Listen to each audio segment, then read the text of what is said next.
Good day sa inyong lahat mga ka-backyard. Ngayong araw, pag-uusapan natin ano nga ba ang tamang temperature at tamang humidity para makapagpa-hatch tayo ng successful. So, yung dalawang factor na yan ay ang pinakamahalaga pagdating sa pag-incubate. So, pag umalpak yung dalawang yan, yung temperature at humidity, hindi rin tayo makakapagpapisa. So, kung makikita nyo ngayon, bago ko ipaship bawat unit natin, ay kinakalibrate ko muna sila, no? Gumagamit tayo dito ng calibrated na device. So, marami pong klase ng thermometer or ng mga device na mabibili online or kahit saan na hindi po calibrated. So, itong gamit natin ay certified yan. Meron siyang certificate of calibration. So, tinitingnan natin kung mapapansin ninyo, napakalayo ng reading ng ating thermostat dito sa ating device. So, sa thermostat is tama na siya. Dun sa device natin is still 36 degrees pa din, no? Kapag kaganyan yung temperatura ng incubator natin, hindi pa rin talaga tayo makakapagpapisa. So, ganyan po yung mga gamit ko na pang-calibrate. May kamahalan nga lang yan kung kayo ay bibili ng mga ganitong klase. Medyo pricey lang siya pero worth it yan, no? So, may re-recommend ko talaga sa mga nag-i-incubate, at least meron po tayong device para nang sa ganun ay ma-monitor natin yung tamang temperatura at tamang humidity. Mamaya di-discuss ko sa inyo kung ano nga ba ang tamang humidity at tamang temperature para makapagpapisa tayo. So, madami kasing incubator na hindi talaga nakakapagpapisa dahil nga po sa dalawang yun ay bumabagsak yung temperature at yung humidity. So, papansin nyo, lahat ng mga unit na pinapaship ko ay kinakalibrate ko muna po. Isa-isa yan, no? Kaya talagang medyo natatagalan. Lalo na't isa lang tong device kong to. So, dadagdag yan kapag nagkaroon tayo ng budget, no? So, yan. Didikit muna tayo ng sticker habang kinakalibrate. Yung nakita nyo po, yung styro na yon, kahit na proven and tested na siya, talagang kinakalibrate ko pa din, no? Minsan kasi palpak or palyado yung mga thermostat na nabibili natin. So, kailangan, bago natin i-out, ay calibrated po yung ating incubator. So, ayan.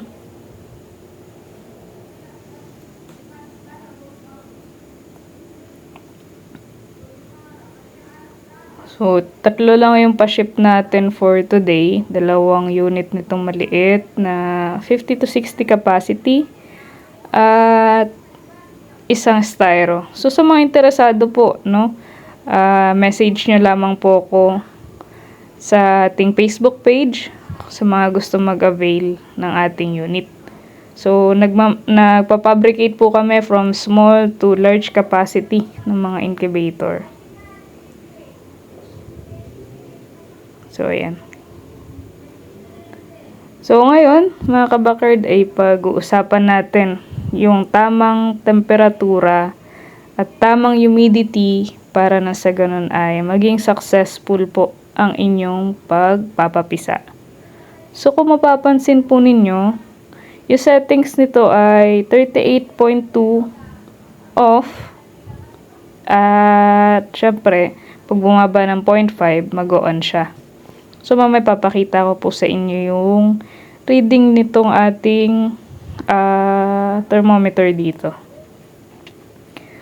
So, dito ay 37.0 pa din siya kahit doon sa ating thermostat ay 37.8 na. No? So, kung susundin natin yung thermostat natin, ay hindi nga naman po talaga tayo makakapagpapisa. Kasi yung 37.1 ay mababa para makapag-develop yung ating mga sisiw sa loob ng itlog. So, yan. 38.1, pero ang reading dito is 37.2. Yan po yung minimum na ideal temperature para sa ating mga nakasalang. So ngayon tataasan ko pa tong ating settings. Gagawin natin tong 39, no? So titignan natin yung reading kung ano mangyayari. So naset ko na siya ng 39 degrees. So ganyan po pagka yung sineset natin, no, dapat F1, F2, then calibration yung F4, pero para to sa mga beginner, ganito na lang po, i-adjust nyo lang yung ating settings. So sa mga interesado kung paano ang calibration, comment lamang po kayo dyan dahil iba naman yung topic natin ngayon, no? Ang topic natin is kung ano ang tama o ideal temperature para sa ating mga incubator para makapagpapisa at kung anong tamang humidity, ano. So sisimulan natin sa tamang temperatura. Meron po tayong tinatawag na cold spot ng ating incubator. So, yun po yung dapat ma-address natin kasi lalo na pag malaki yung incubator natin, meron yung mga hot spot at saka yung mga cold spot, no?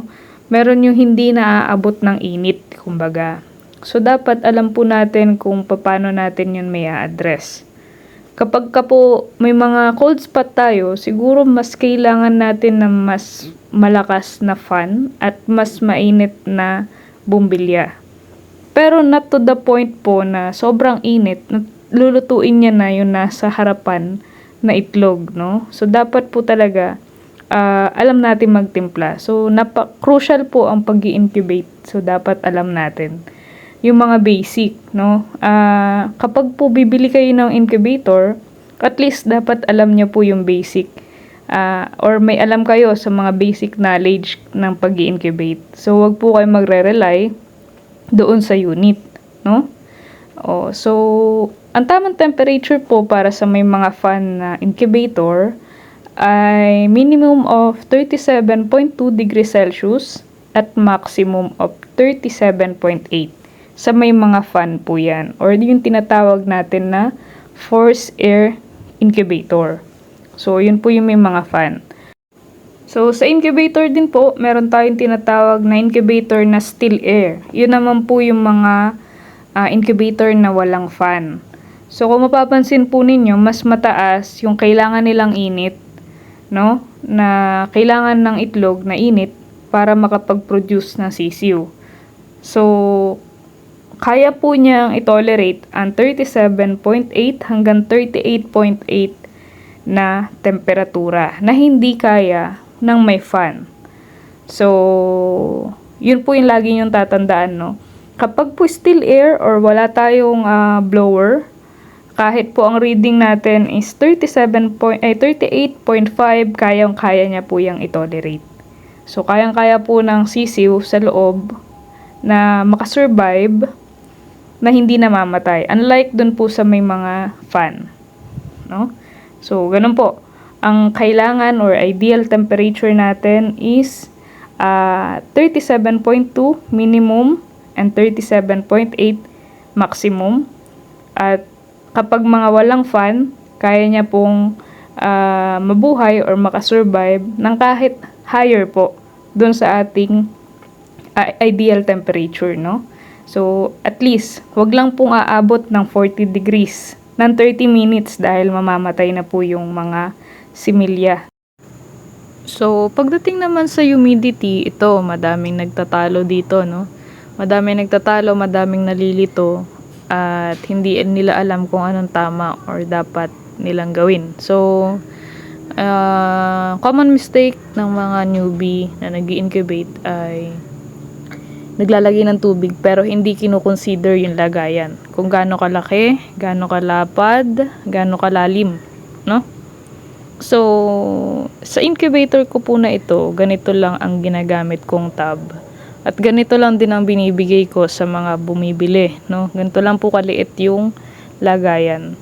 Dahil dito, ito na po yung kanyang sukat dun sa ideal or kailangan natin na or required na humidity sa loob nitong incubator. So, kaya niya nang i-sustain yung pangangailangan ng incubator natin. So, ang kailangan po ng itlog from day 1 to 18 days na humidity ay 45 to 55%, no? So, hindi po dapat magkulang at hindi po dapat sumobra. Kaya po sa mga nag-i-incubate dyan, napaka-importante po na meron tayong hygrometer, yung trusted po, or accurate yung reading. Kasi may mga hygrometer po na hindi accurate. At meron dapat po tayong thermometer. Yung gamit ko, thermometer, 3-in-1 po yan. Meron siyang orasan, thermometer, saka hygrometer. So, dapat po, at least meron po kayong ganyan device para nasa ganun ay ma-monitor nyo yung tamang reading. So, minsan kasi, kagaya po ng lagi ko sinasabi sa inyo, nakadepende ang humidity sa lugar. May mga lugar na sobrang taas ng humidity kahit na wala naman tubig sa loob na incubator. So, pag ganun po, hindi na natin kailangan maglagay. Ang dapat natin gawin is dry incubation. So, ito, kung for day 1, napakataas po ng reading na to. 62% ay hindi required para sa day 1 to 18. Ito po ay nire-required from 18 days hanggang i-lockdown na yung ating incubator. So, hanggang mag-hatch na po yung mga sisiw, 65 to 75% po ang required humidity. So, para na sa ganun po, maging successful yung inyong hatching. So, ayan. Kapag po tama na ang reading ng inyong temperature at ng humidity, no? Diyan na po papasok yung ilang butas ang kailangan. So, pag tama na po yung inyong reading ng temperature sa loob at ng humidity, hindi nyo na po problema ang butas. So, kung may butas na 2, 3, ganyan, kung tama na po yung reading niya, ay okay na po yun, no? Enough na yun. So, yan po. From day 1 to 18 days, dapat 45 to 55 degrees, percent ng ating humidity. So, from 18 days naman, yung 18 days, lalagay na siya sa hatcher, hanggang 21 days ng harvest, dapat ma-maintain po natin yung 65 to 75 degrees. Dapat po hindi tataas doon. So, merong mga circumstances na tumataas dahil na po yun sa produce ng mga sisiw na napipisa. So, dahil yung sisiw pag napisa ay basa po sila, so nag-moist or tumataas yung reading ng ating hygrometer dahil nga po tumataas din yung humidity sa loob gawa ng mga sisiw na napipisa. So, yung mga ganun ay natural lang kapag may mga na-hatch na, natural lang po talaga na tumaas yung humidity sa loob. So, ang hindi tama or hindi natural or hindi normal ay yung mga incubator na nagmo-moist, no? May kita nyo po yan. May mga ganon na incubators, lalo na sa salamin, may kita nyo po nagmo-moist. Napakataas po ng possibility na malunod yung mga sisiw na napipisa. So, I highly suggest po sa mga nag-incubate, at least meron po kayong mga device na pangbasa ng temperatura at ng humidity. So, nakikita nyo po, 37.9 dito. Dito ay 35 pa lang. So, ayan, no? Importante po na alam natin yung totoong temperature ng ating incubator. Dapat po yung ating ginagamit ay pasado sa calibration, no? So, marami po kasing mga device dyan na hindi pasado or hindi man lang sumailalim sa calibration. So, yan. Hindi po accurate ang reading. Ito pong ating incubator na to ay 56 setter, 80 hatcher. So, yan. Bukas ito ipapaship ko na. Tapos ko na rin naman siyang i-calibrate.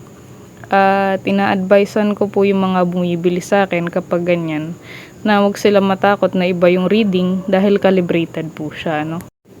So, yun lamang po, no? Sana ay nalinawan kayo kung ano nga ba ang humidity at temperature. Dalawang factor po yan na napaka-importante pagdating sa pag-i-incubate. So, pagpalpak po yung dalawang yan or kahit isa man lang sa mga yan, ay hindi po kayo makakapag-hatch. So, dapat po as a user ng incubator or nag-i-incubate, alam po natin yung mga basic. So, yun lang po mga kabakard. Sana ay may natutunan kayo kahit papano. Happy farming and happy breeding po sa ating lahat.